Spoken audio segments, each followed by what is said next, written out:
नमस्कार दोस्तों, आप देख रहे हैं न्यूज एक्सप्रेस। आपके साथ मैं हूं अपूर्व मिश्रा। एक तो कोरोना महामारी, वैसे ही लोग परेशान हैं इतना, उसके ऊपर से तूफान पर तूफान, चक्रवात पर चक्रवात देश को और ही ज्यादा परेशान कर रहा है, खासतौर से दक्षिण के राज्यों को। अभी हाल ही में तमिलनाडु में बहुत ही गंभीर तूफान आया था, निवार। आपने नाम सुना होगा, बहुत जिक्र सुना होगा उसका। और अब खबर आ रही है कि भाई एक हफ्ते के अंदर एक दूसरा तूफान भी तमिलनाडु में और उधर के आसपास के दक्षिण के 4 राज्यों में आ सकता है, जिसका नाम बताया जा रहा है बुरेवी। तो अभी निवार से निपटे नहीं है कि बुरेवी का बवंडर सामने खड़ा है। ये कह सकते हैं कि चक्रवात के आने की प्रबल संभावना मौसम विभाग ने जताई है। IMD यानी इंडियन मेट्रोलॉजिकल डिपार्टमेंट ने इसकी जानकारी दी है और उन्होंने कहा है कि निवार जो है वो दक्षिण के राज्यों में कहर बरपा सकता है, उसने बरपाया है और अब बुरेवी बरपा सकता है।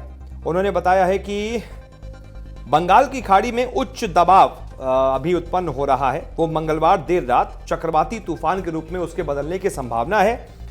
साथ ही बताया गया कि इसके चक्रवाती तूफान के रूप में 2 दिसंबर की शाम या फिर रात को त्रिंकोमाली के पास श्रीलंका के तट से गुजरने का पूर्व अनुमान जताया गया है।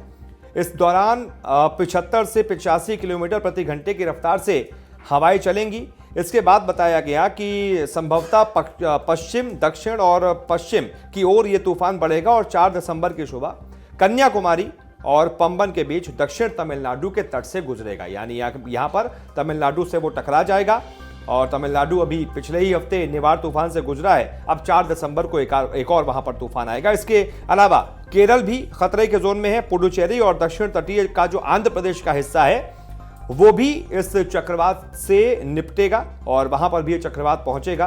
तो पहले से ही तैयारियां इन तमाम राज्यों को करने को कह दी गई हैं और यह भी बताया गया है कि लगभग 80 किलोमीटर से 100 किलोमीटर प्रति घंटे की रफ्तार से इस दौरान हवाएं चल सकती हैं।